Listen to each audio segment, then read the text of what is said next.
Bueno, hermanos, mientras se terminan de acomodar, voy a hacer una breve oración. Por favor, acompáñenme. Padre bendito, Padre celestial, Dios todopoderoso, cuántas gracias te doy en esta mañana por permitirnos venir a alabarte, a honrarte y a glorificarte. Te suplico, Señor, que limpies nuestras mentes y nuestros corazones para que tu palabra sea distribuida, Señor, como tú quieres, que sea un perfume agradable, que no sea yo ni mi humanidad, sino sea el Espíritu Santo a través de mí, utilizándome para reguardir y para corregir primeramente a mí mismo y después a mis hermanos, Señor. Te ofrezco una disculpa pública en estos días, porque tú sabes, Señor, que he tenido una mala actitud. Te quiero entregar frente a mis hermanos mi ira, mi dolor, mi tristeza, mi sufrimiento, todo aquello que me estorba para ser material para tu obra. Y le pido a todos mis hermanos que si en algún momento les he lastimado, les he ofendido, me disculpen de todo corazón, que sigo en construcción, que sigo en crecimiento y que lamento mucho no ser aquel hombre, aquel hermano o aquel que muchas veces proyectan de mí, que estoy muy lejos del varón perfecto, pero gracias a ti sigo en el camino. Te suplico, Señor, y te agradezco por haber preservado no solamente mi vida, sino la de mi madre en esta semana. Todo esto lo entrego en tus manos benditas. Amén. Hermanos, pues vamos a seguir ahondando en la palabra del Señor. Continuamos en donde nos quedamos, que es Esdras, capítulo 8. Hay un par de cosas que tenemos que ver, principalmente una construcción especial en el libro de Esdras. Yo sé que ya varios hermanos han dado resumen, entonces no quise como ser tan repetitivo, solamente muy sintético. Vamos a abordar o vamos a entender que en Esdras hay dos temas principales. En Esdras, desde el capítulo 1 hasta el capítulo 5, podemos ver la soberanía de Dios. ¿Por qué? Porque hemos visto cómo los reyes paganos, los reyes que en realidad el Dios de Israel no era su rey, ayudaron a construir, dieron los edictos, las leyes, las indicaciones e incluso los medios en ocasiones económicos para que los israelitas, los judíos pudieran ir a hacer las restauraciones que se requería. Entonces, eso no venía de ellos, sino venía de la mano de Dios, que es capaz de mover hasta los corazones y a las personas que menos nos imaginamos. Y por el otro lado, a partir de Esdras 6 en adelante, vamos a empezar a ver restauración, pura y dura restauración, ¿de acuerdo? Restauración sí, física en las obras, pero principalmente y más importante, restauración espiritual, que es a lo que fue convocado Esdras. Un último detalle antes de pasar a la siguiente diapositiva que quiero que noten, es que Esdras no aparece o no apareció durante los primeros 6 capítulos. Nunca se le menciona, a pesar de que el libro lleva su nombre. Esdras empieza a integrarse en la historia a partir del capítulo 7, que fue el que nos compartió de una manera muy hermosa nuestro pastor Arturo la semana pasada. Ahí comienza Esdras a entrar en movimiento. ¿Qué podemos rescatar de esto, hermanos? Que incluso siendo entre comillas los protagonistas de ciertas historias, nosotros no somos lo más importante. Y a veces no desde el principio vamos a trabajar en lo que Dios tiene preparados para nosotros. Dios tiene un orden, Dios utilizó primero a los reyes y después mandó a Esdras. A pesar, insisto, de que podríamos decir, es su libro. No, ese es el nombre por el cual conocemos esos textos, pero recordemos que todo libro de la Biblia es de Dios y Él es su verdadero autor. Vamos a ver brevemente unos puntos importantes. ¿Hace cuánto tiempo o aproximadamente cuándo se escribió el libro? 440 años antes de Cristo, aproximadamente. Se ve mucho, pero en realidad comparado con otras historias de la Biblia, ya se está acercando. O sea, ya 440 años no es tanto como parece. Entonces, se empieza a acercar y se empieza a vislumbrar el camino que durante toda la Biblia se ha apuntado, hacia donde tenemos que ir. Una palabra central durante todo este libro y sobre todo durante este capítulo es el templo del Señor, la casa del Señor, la obra del Señor. ¿Cuál era digamos, la audiencia principal? Pues eran judíos que habían regresado a Jerusalén del exilio de Babilonia. ¿Y cuáles son las cosas a restaurar? Básicamente, como les comenté, en esta ocasión es entre lo físico, el muro, pero entre lo espiritual, el pueblo. Vamos a ir entrando, vamos a ir desmenuzando el capítulo 8, que es un poquito largo, ¿de acuerdo? Y dice, según los registros genealógicos, esta es la lista de los jefes de familia que durante el reinado de Artajerjes regresaron conmigo de Babilonia. Aquí ya podemos empezar a notar varias cosas, hermanos. Punto número 1, registros genealógicos. ¿No se han encontrado con muchas personas que creen o dicen que la Biblia no es más que un libro de fantasías? Yo sí, de fábulas, de relatos. Nosotros podemos ver en muchas partes de la Biblia que se abordan este tipo de cuestiones, registros genealógicos. Esto quiere decir que se llevaban documentos, que hubo registros de las cosas, de los hechos. Cuando alguien te quiera convencer de que la Biblia es únicamente un compendio de fábulas, pues solamente que estés muy nuevo en la fe, vas a dejar que esos argumentos te muevan. Porque cuando nos damos cuenta que la Biblia está llena de registros históricos, es cuando podemos empezar a darle el valor tan importante que tiene. Ahora, habla acerca de los jefes de familia. Es muy importante. La figura del jefe de familia existe desde el Antiguo Testamento y es algo que lamentablemente al día de hoy se está perdiendo. Ya lo hemos hablado en muchas ocasiones y lo vamos a ver en la siguiente diapositiva, pero el jefe de familia es justo eso, el que va frente a la familia, el que los guía, el que los enseña, el que los protege, el que los adiestra. El Esdras no fue por las familias, primeramente llamó a los jefes de las familias. Ya con ellos, obviamente, vendrían las familias en un orden. Ahora, importante, las palabras que estén señaladas en verde es para que veamos cómo a partir del capítulo 8, Esdras deja de narrar en tercera persona para empezar a narrar en primera persona. Es decir, ya son acciones que él dice que hizo. Regresaron conmigo, tal cual Esdras está diciendo. Yo, Esdras, digo que regresaron conmigo de Babilonia. Eso quiere decir que también podemos encontrar a partir de este capítulo, un relato muchísimo más profundo y muchísimo más personal. ¿Por qué? Porque lo está narrando desde su perspectiva, ya no como un narrador de una historia o un cuento general, sino desde su perspectiva, desde lo que iba viviendo Esdras. Y esto va a ser importante más adelante. Ahora, Esdras 8 del 2 al 14. No puse la diapositiva, ¿sale? Voy a leer el texto porque es solamente una genealogía. Dice, de los descendientes de Finés, Gersón, de Itamar, Daniel, de David, Hatús, que era de la familia de Secanías, de Paros, Zacarías y 150 hombres que se registraron con él.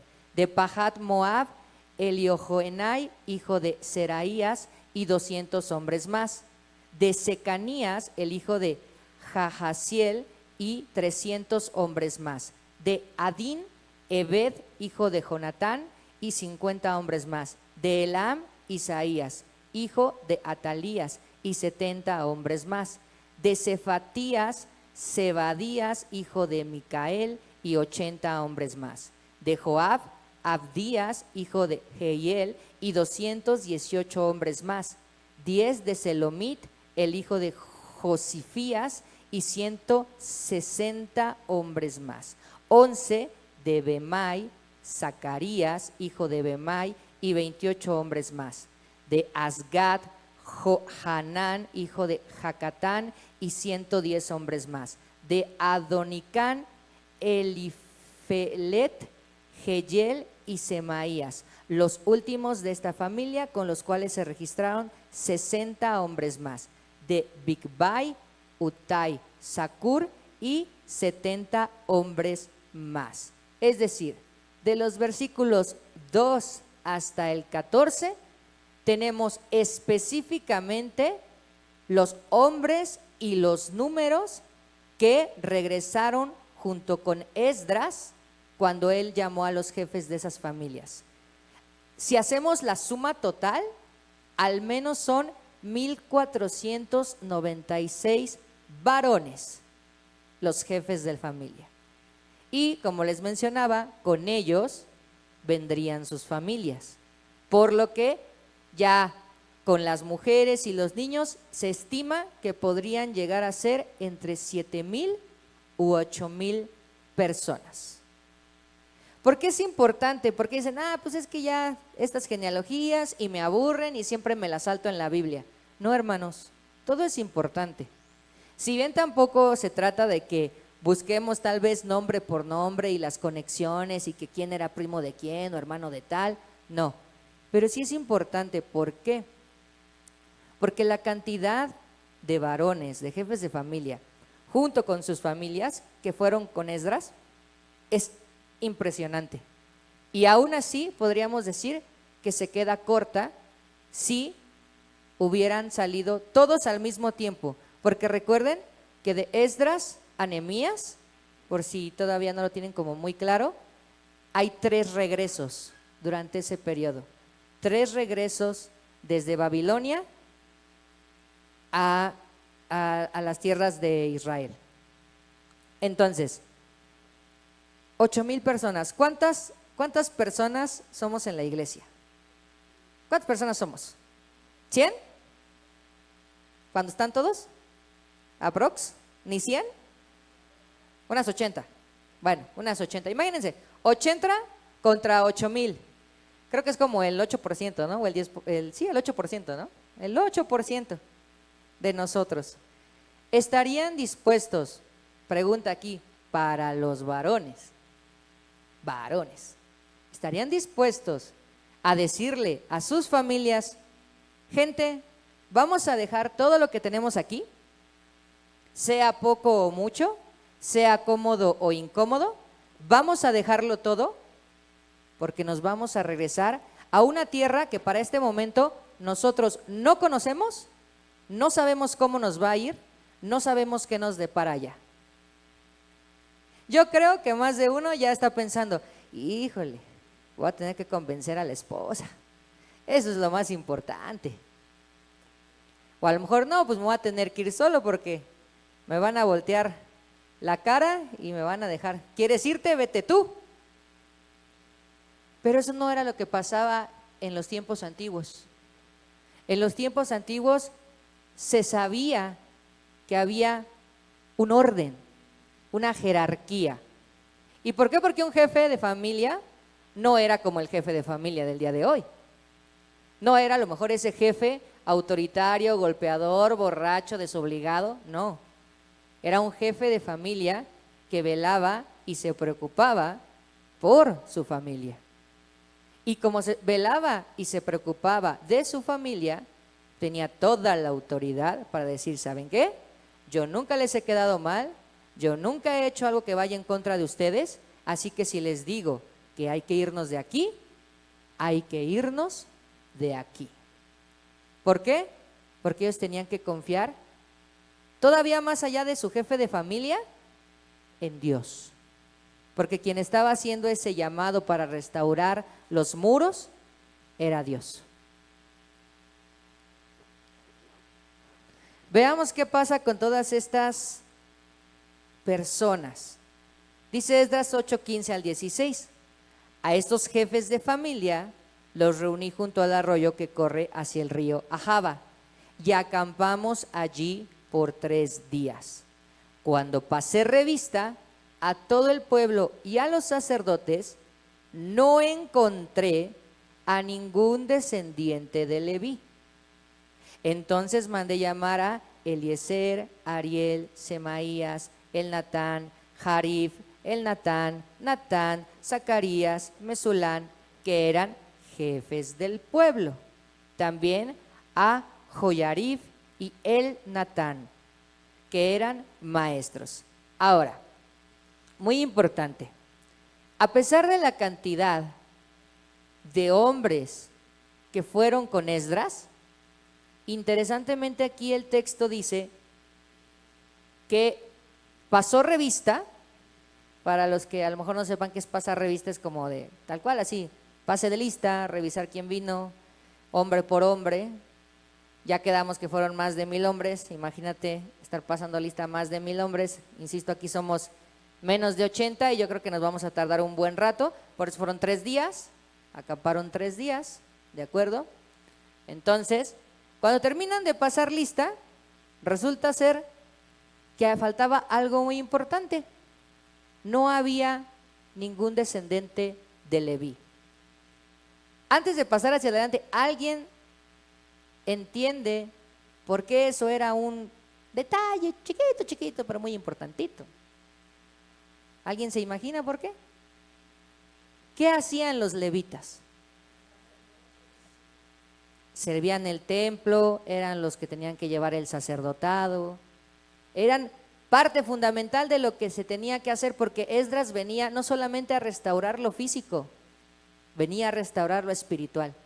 Y si no contaba con estas personas capacitadas, no iba a hacer una tarea sencilla.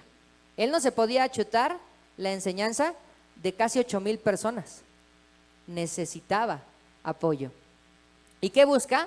Justamente figuras de autoridad. Aquí estamos viendo muchas figuras de autoridad. Volvemos a repetir a los jefes de familia, pero también jefes de pueblo y maestros. Todos diferentes figuras de autoridad, pero que tenían que servir a un mismo propósito. ¿De acuerdo? Dice, y los envié a Idó, que era el jefe de Casifía. Les encargué que pidieran a Idó y a sus compañeros, quienes estaban al frente de Casifia, que nos proveyeran servidores para el templo de nuestro Dios. Y como la mano de Dios estaba sobre nosotros, nos enviaron a un israelita muy capacitado llamado Serebías, hijo de Mahli, descendiente de Leví. Con él vinieron sus hijos y sus hermanos, 18 personas en total. Ahora, es muy importante. Aquí podemos ver cadenas de orden, cadenas de autoridad. ¿Quién es la autoridad o quién está siendo la autoridad principal de todo esto? Esdras. Esdras dice, tal y tal y tal van a ir a tal lado, van a hablar con tal persona y les van a dar o les van a pedir esto en específico. Él les encargó. ¿De acuerdo? ¿Y qué les encargó?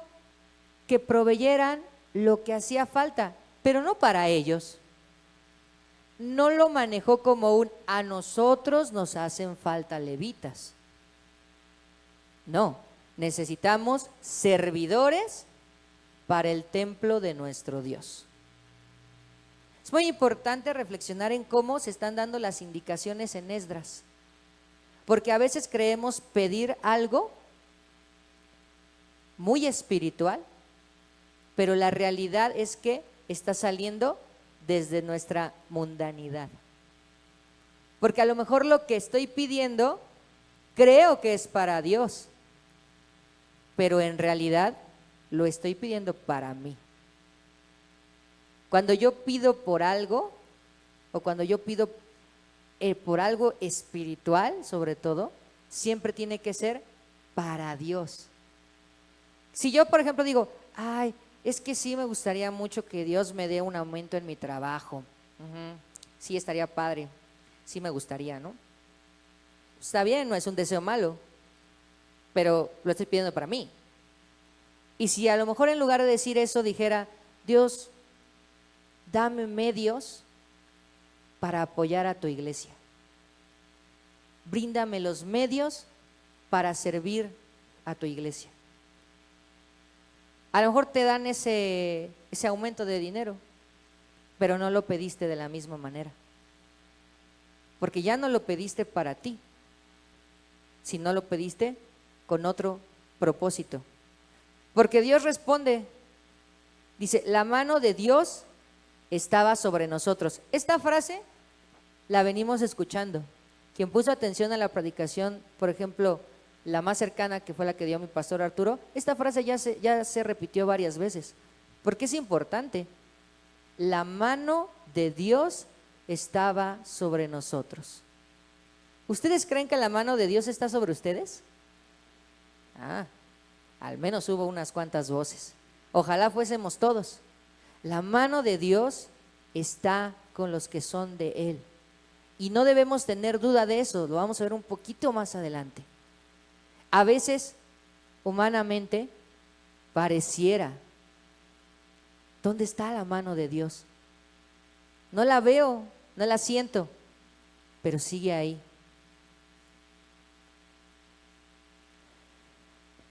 ¿A quién les enviaron? ¿A quién le enviaron? A alguien muy capacitado llamado Serebías, descendiente de Leví. Ahora, Dios no mandó a cualquier persona. No mandó a alguien medio capacitado. Mandó a alguien muy capacitado. Y no mandó, porque pudo haber mandado a alguien muy capacitado, pero que no fuera levita. Importante. El detalle es de Dios. Dios está en los detalles. ¿Por qué? Porque pudo, insisto, haber mandado a una persona que supiera mucho, pero que no fuera levita. Y por lo tanto, de todos modos, no pudiera cubrir las funciones que se esperaban de esa persona. Dios mandó exactamente a quien se necesitaba para lo que se requería en ese momento de su plan, de su obra. ¿Y qué hizo esta persona? No solamente vino solo, sino que trajo con él a sus hijos y sus hermanos. En total, 18 personas. Y volvemos y vamos a ser muy repetitivos en esto. Ustedes son mis hermanos, ¿no? Sí. Perfecto. Qué bueno que lo dijeron. ¿Quién dijo no? Ok, perfecto. No me hagan, esto es una prédica seria. Ok, entonces, 18 de nosotros, solamente 18. No llegamos a los 8,000, ni modo, pero 18 sí juntamos.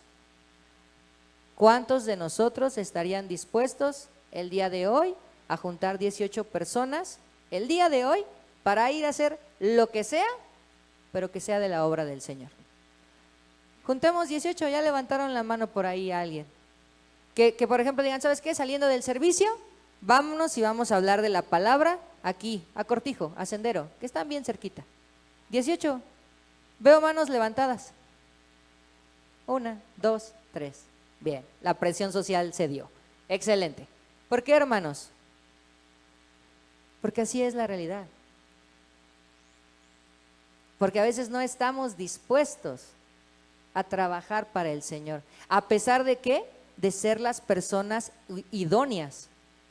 A veces estamos ya capacitados y a veces somos la persona que están buscando, pero pretextos hay muchos y no lo queremos hacer, ni tampoco tenemos el ánimo a veces de, ok, yo lo voy a hacer, pero ya sé que nadie más va a venir conmigo, entonces lo voy a hacer solo porque yo soy Superman. No, invita a los hermanos, apóyate en los hermanos, Para eso estamos. Sí, también nos enviaron a Hasabías y a Isaías, descendientes de Merarí, junto con sus hijos y hermanos, 20 personas en total, además del grupo que David y sus oficiales habían asignado para que ayudaran a los levitas. Nos enviaron 220 servidores, los cuales fueron registrados por su nombre. Ahora, fíjense, de no tener ni un solo levita, pasaron a tener más de 200 personas que podían servir.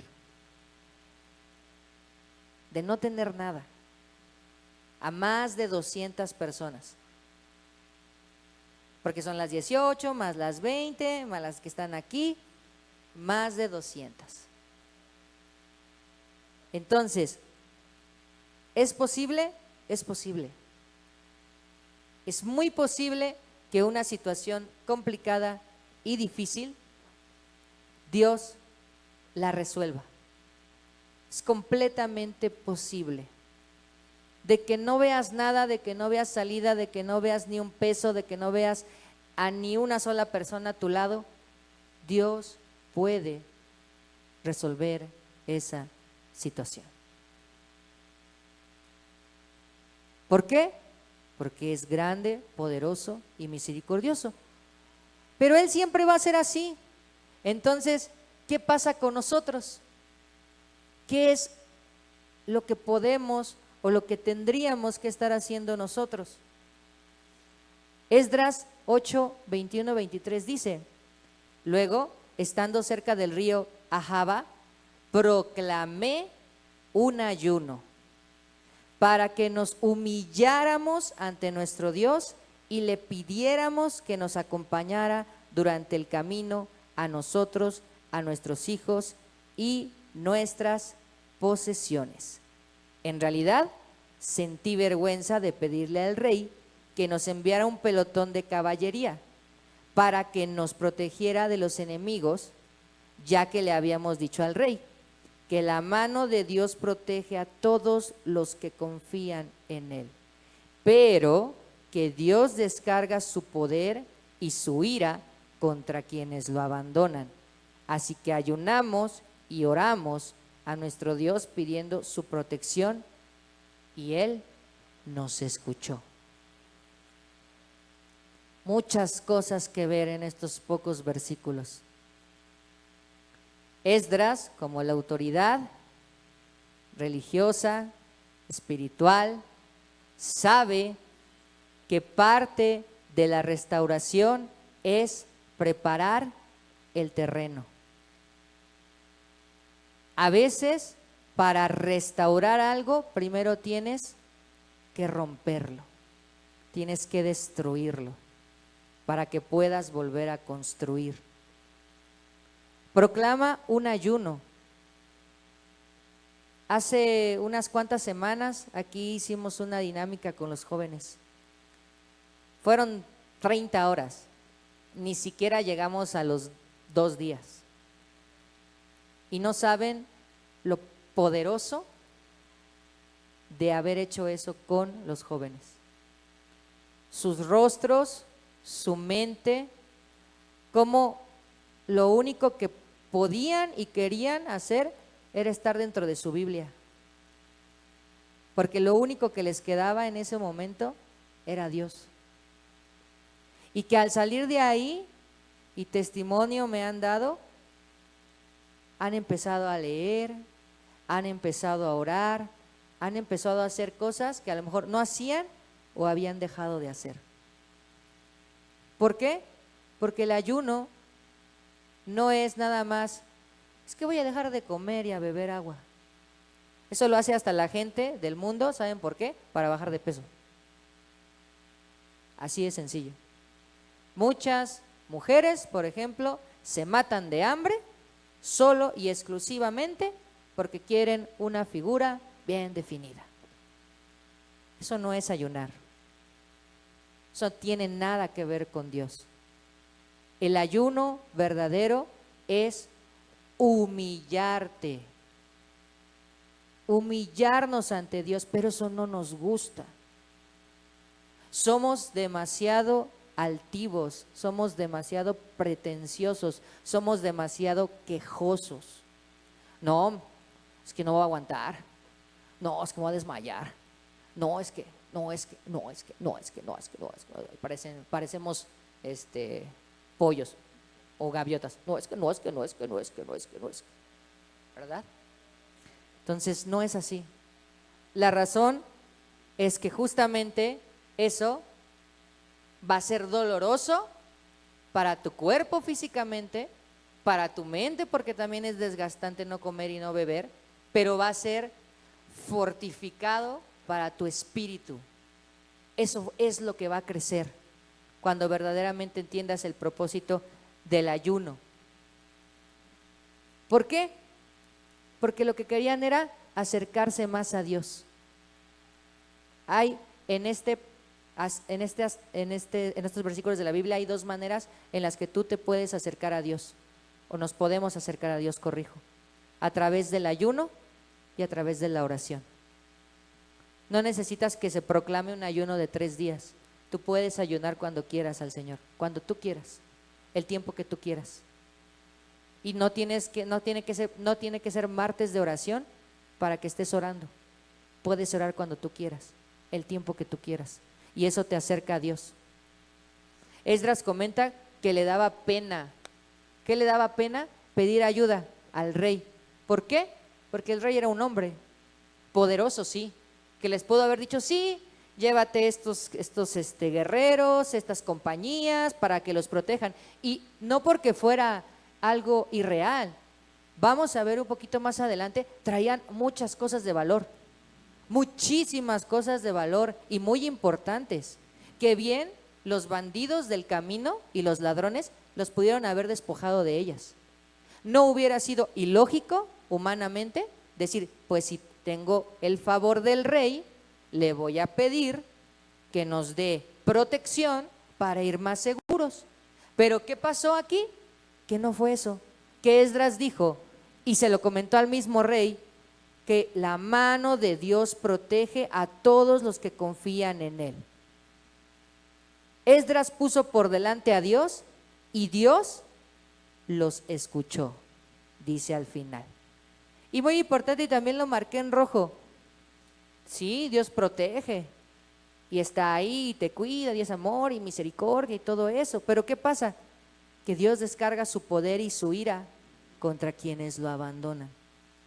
A veces leemos, y lo he dicho en repetidas ocasiones aquí en el púlpito porque me parece sumamente importante, que agarramos la Biblia como galleta de la fortuna. ¿Por qué? Porque agarramos y leemos esta parte, leemos que la mano de Dios protege a todos los que confían en Él. Y de repente dices, así que ayunamos y oramos a nuestro Dios pidiendo su protección y Él nos escuchó. Y te saltas ese renglón muy importante que dice, pero que Dios descarga su poder y su ira contra quienes lo abandonan. Nos saltamos lo difícil, nos saltamos las advertencias, nos saltamos las características que no nos gustan de la palabra y los atributos de Dios que nos asustan. ¿Como el qué? Como que Él pueda castigar, como que Él pueda ser justo y en justicia emita castigo. Cuidemos no hacer eso, hermanos. Cuidemos tener un buen balance entre ambas cosas.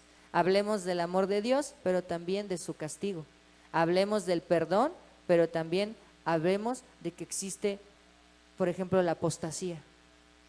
Y cuidémonos de no ser apóstatas, porque si ya sabiendo de Dios le seguimos jugando, como dicen aquí en México, al chido, pues no hay nadie más chido que Dios y no le vamos a poder ganar.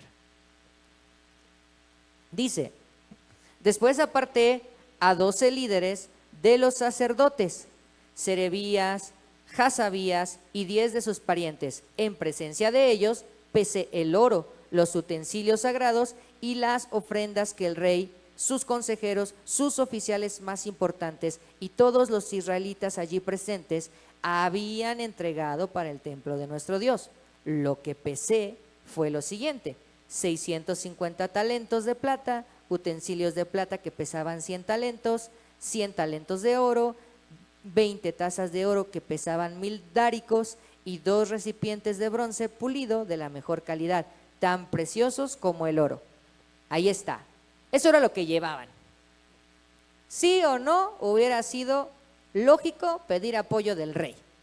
Sí, o sea, si luego andas cargando 500 pesos en la cartera y te la quieres esconder en el calcetín, o sea, seamos honestos, porque la inseguridad está bien fuerte aquí en México. Ahora imagínate traer todo esto. ¿Quieres saber más o menos cuánto eran? Fíjate, 650 talentos es algo más de 22 toneladas de plata. 22 toneladas de plata. 100 talentos son 3 a 4 toneladas. Y esas eran de oro. Y 1000 dáricos, que venían del nombre de Darío, o dracma en otras traducciones, más o menos eran 9 kilos. O sea, traían, pero sí para regalar. Y eran cosas importantes. ¿Por qué? Aquí está. ¿Por qué? ¿Por qué era importante todo esto? Independientemente de su valor. Está en azul. Para el templo de nuestro Dios. No era suyo, no era de ellos. Ni un solo gramo de plata era de ellos. Ni uno solo. Entonces imagínate que a ti te encarguen, que te diga yo, ¿sabe qué, hermano? Le voy a encargar estos centenarios que me regaló mi abuelito. Y que vaya, haga un viaje, lo asalten, se los quiten. ¿Cómo regresaría? ¿Con qué cara? No, hermano, es que me asaltaron y me quitaron los centenarios de su abuelito. Pues se va a sentir feo, ¿no? Se sentiría horrible. Ahora imagínate, no son mis centenarios, es la plata, el oro y los utensilios de Dios. Rífate esa. ¿Con qué cara le vas a decir al Señor, perdí lo que es tuyo? Gracias a Dios no fue necesario. ¿Por qué? Porque hicieron las cosas bien y dijeron, Dios, traemos muchísimo, otros temblarían, nosotros desfilamos junto contigo. Y ahora aquí es muy importante, dice, lo que pesé. Es importante porque en los registros, sobre todo en la antigüedad, era importante ser muy específicos. ¿Por qué? Porque eso hablaba de la integridad de las personas. Es decir, a las personas se les encargaban bienes y así, tal cual como de, a Luis le vamos a dejar un mouse, un teclado, una pantalla y el módem. Y Luis tiene que entregar un teclado, la pantalla, el módem, el mouse. Ni más ni menos. Y lo registro cuando llega y lo registro cuando sale. ¿Por qué? Porque eso habla, insisto, de integridad. ¿Qué va a pasar? Que, no, pastor, es que pues está todo menos el mouse. ¿Dónde quedó? ¿Qué pasó con él? ¿Te lo llevaste a tu casa? ¿Se perdió? No, yo no sé. Estaba bajo tu resguardo. Yo quiero ese mouse. Ese mouse es tu responsabilidad. Así lo mismo, aquí había que pesar todo y se hacía públicamente. Lo vamos a ver. Dice, luego les dije, ustedes y los utensilios han sido consagrados al Señor. La plata y el oro son una ofrenda voluntaria para el Señor, Dios de nuestros antepasados. Vigílenlos y guárdenlos hasta que los pesen en los aposentos del templo del Señor en Jerusalén, en presencia de los líderes de los sacerdotes, de los levitas y de los jefes de las familias del pueblo de Israel. Así que los sacerdotes y levitas recibieron la plata, el oro y los utensilios que fueron pesados para llevarlos al templo de nuestro Dios en Jerusalén. Esdras sigue fungiendo como esta figura de guía. Les dije, se va a hacer esto. Y empieza con lo más importante, porque lo más importante no era como tal el valor económico o el valor, por ejemplo, político o social, porque no se crean que 8,000 personas andando juntas en la antigüedad era cosa sencilla, ¿eh? Empezaban a ver que se juntaba la gente y estos nos van a atacar. estos quieren hacer una revuelta, estos andan planeando algo, aguas. Así funcionaba. Entonces, no era ni por un poder político, social, ni por la cuestión económica, ni las posesiones que llevaban. ¿Era por qué? Porque tanto ellos como lo material habían sido consagrados al Señor. ¿Sabemos aquí qué es ser consagrado? Ya había muchas cabezas que sí. De todos modos, es bueno repetirlo. Estamos apartados, dedicados, ¿sale? Luis no puede ser del Señor y de alguien más, porque entonces no es del Señor. Luis es del Señor, Gaby es del Señor, Pau es del Señor, Irma es del Señor, hasta el Nat que está por ahí atrás es del Señor. Y debemos de tener esa mentalidad. Y así como esas cosas no eran suyas, porque todo lo que llevaban no eran suyos, estaban consagradas al Señor. Aquí de repente vemos ciertos objetos y los tratamos como si fueran los de nuestra casa, perdón por las palabras, y ni eso, porque creo que luego los de nuestra casa los tratamos con más cuidado y más amor. No, porque no mueva mal yo mi sillita porque se me vaya a rayar, o yo no le vaya a poner muy fuerte los platos a mi mesa porque igual el vidrio se me puede romper. Pero aquí en la iglesia, y así como carrera rechinan luego las sillas, ¿no?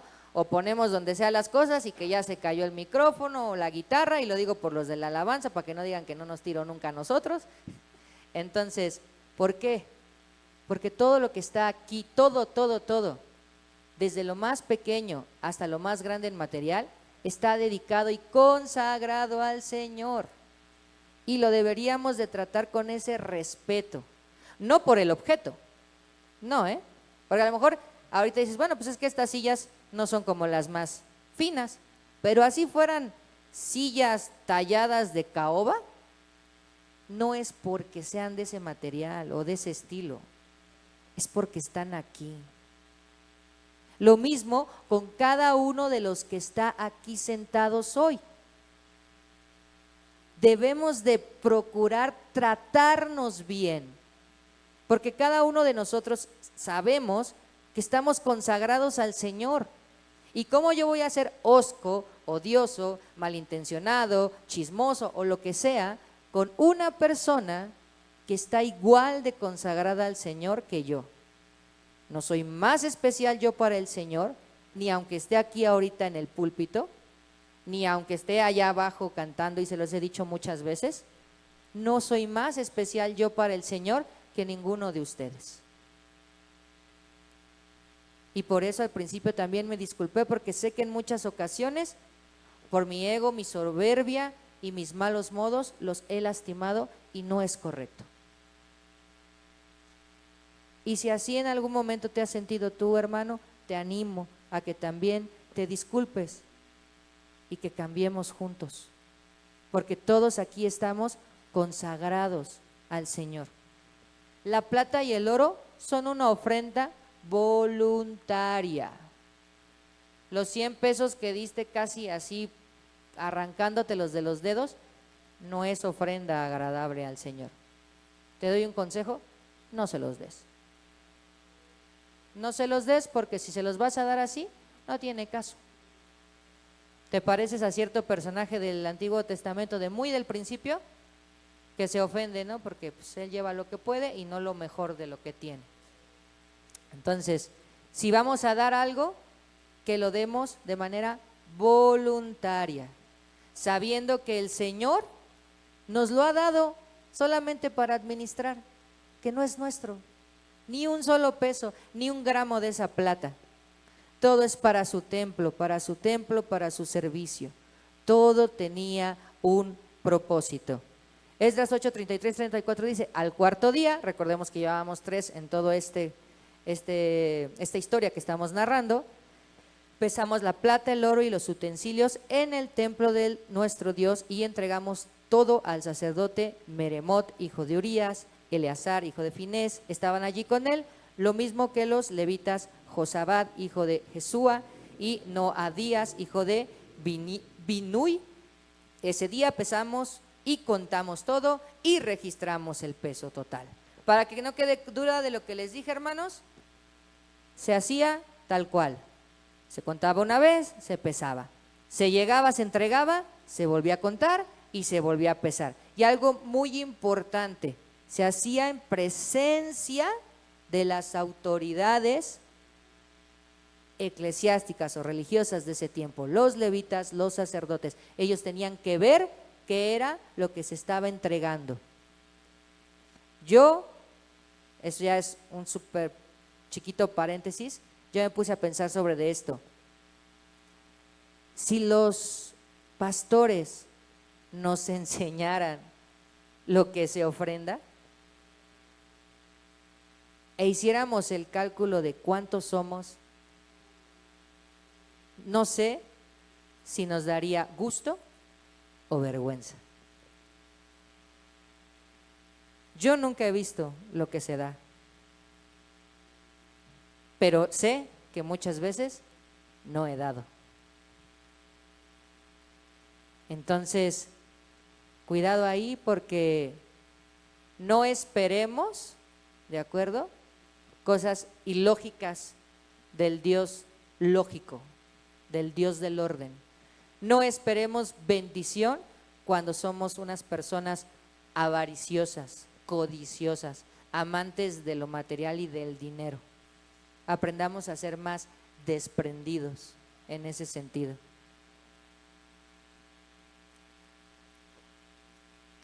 Luego, en honor del Señor, Dios de Israel, los que habían regresado del cautiverio ofrecieron en holocausto y como ofrenda por el perdón de pecado de todo el pueblo, 12 novillos, 96 carneros, 77 corderos y 12 chivos. Y se les entregaron los decretos del rey a los sátrapas del reino y a los gobernadores de la provincia al oeste del río Éufrates, los cuales presentaron todo su apoyo al pueblo y al templo de Dios. Esta parte concluye ¿con qué? Con que en honor del Señor y en siguiendo este orden, ¿qué pasa? Regresa la gente, no hay las personas adecuadas.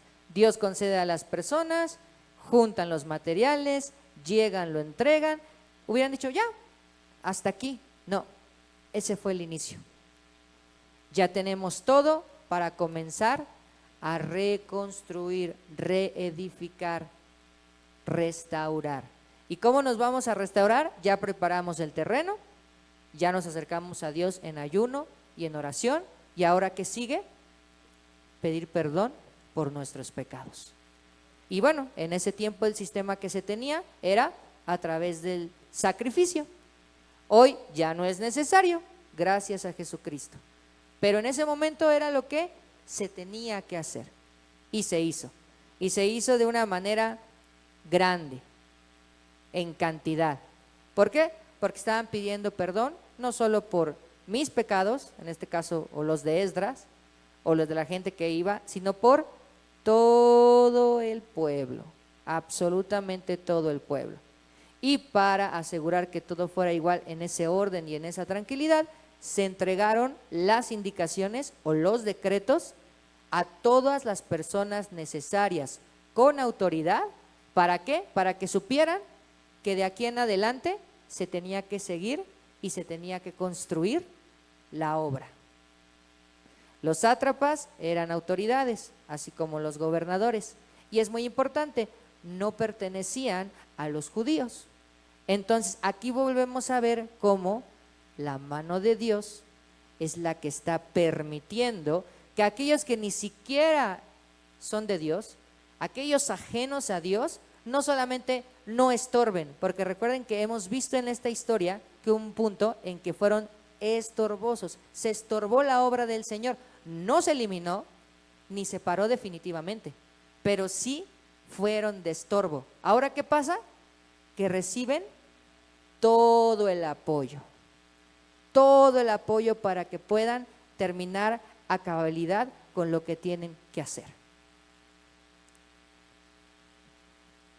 ¿Y hay más? Pues sí, la verdad, hermanos, es que en estas últimas ocasiones, cuando me ha tocado predicar, a veces solamente me concentro en lo que hay en el texto y ya. Y a veces me olvido que si una predicación no te dirige a Cristo, no es lo suficientemente completa, no está apuntando a la meta final. Porque en estos capítulos que vemos y vamos a ver, hay cosas muy importantes, pero la gente estaba esperando una restauración final, una restauración verdadera, un reino verdadero, unos muros indestructibles, un gobierno que no iban a llegar a ver. Vemos en el libro de Esdras un concepto muy hermoso y es el remanente, hermanos. Porque las 8,000 personas que desfilaron con Esdras, no eran todos. No eran todos. De hecho, si los comparamos con los que pudieron haber sido, era una pequeña cantidad de los que debieron haber sido. Pero Dios, que es fiel, apartó a esas personas, a ese pequeño remanente, para poder trabajar y cumplir cada una de sus promesas. Y eso no solamente pasó en el Antiguo Testamento, sino sigue pasando actualmente, y nos lo demostró en todo momento en la persona de Jesucristo. Para ir terminando, Romanos 11:15 dice: así también hay en la actualidad un remanente escogido por gracia. Esa es la base, hermanos. Hoy en la actualidad. Ok, eso estaba escrito hace bastante tiempo, pero resuena como si no hubieran pasado más de 2000 años. Hoy en la actualidad hay un remanente escogido para gracia. Ese remanente somos nosotros, por misericordia del Señor. Mateo 7:13-14 dice: entren por la puerta estrecha, porque es ancha la puerta y espacioso el camino que conduce a la destrucción, y muchos entran por ella. Pero estrecha es la puerta y angosto es el camino que conduce a la vida, y pocos son los que la encuentran. Allá afuera, las masas se están yendo por el camino que es amplio. En esta semana estuve, se los prometo, como nunca tratando de hablar con una persona de Cristo, con paz, con mansedumbre, y me aventaba una y otra pregunta y con tranquilidad se la respondía y se la respondía, y con tristeza llegó el punto en que me acordé del debate que tuvo Pablo. Esta persona no quería respuestas, quería justificar su dolor, el odio que venía cargando. No hubo forma, y lo único que me quedó fue decirle que iba a orar por esa persona, y que siempre que quisiera hablar con alguien de Dios, yo iba a estar dispuesto, pero que esperaba que alguien más le hablara de Dios y a esa persona sí la escuchara. A veces no somos nosotros, hermanos. A veces no somos nosotros los que vamos a serle útiles en ese sentido a Dios. A veces nosotros no aparecemos los primeros 5 capítulos. A veces entramos hasta el 7º, el 8º, el 10º, o tal vez hasta el final. Pero siempre tenemos que estar dispuestos para hablar. ¿Por qué? Porque Dios nos ha conducido a la vida, nos ha salvado de la destrucción. No seamos egoístas, no todas las personas están en esa condición. Si yo y ustedes supieron lo que me pasó en la semana, algunos ya se los platiqué un poquito más a detalle. Si yo me moría esta semana, no pasaba nada. Al contrario, gloria a Dios. Nada más alguien más hubiera tenido que predicar hoy, nada más. Pero yo sé que la obra del Señor hubiera seguido, con o sin mí. Pero me preocupaba mi mamá, porque iba con mi mamá y si mi mamá se moría, ella no se iba a ir a donde yo me iba a ir. Sin embargo, Dios en su gracia y en su misericordia no solamente preservó mi vida, sino también la de ella, dándole una nueva oportunidad y un día más para que lo conozca, para que se rinda a Él. Quiera Él que así sea. ¿Por qué? Porque nos selló como propiedad suya y puso su espíritu en nuestro corazón como garantía de sus promesas. Esdras no tuvo miedo de llevar toneladas de plata y de oro por caminos de peligro. ¿Por qué? Porque el Señor le daba una garantía, porque era de Él. Y cuidémonos por último, no agraviemos al Espíritu Santo de Dios, con el que estamos sellados. ¿Para qué? Para el día de redención. No dice el día de destrucción.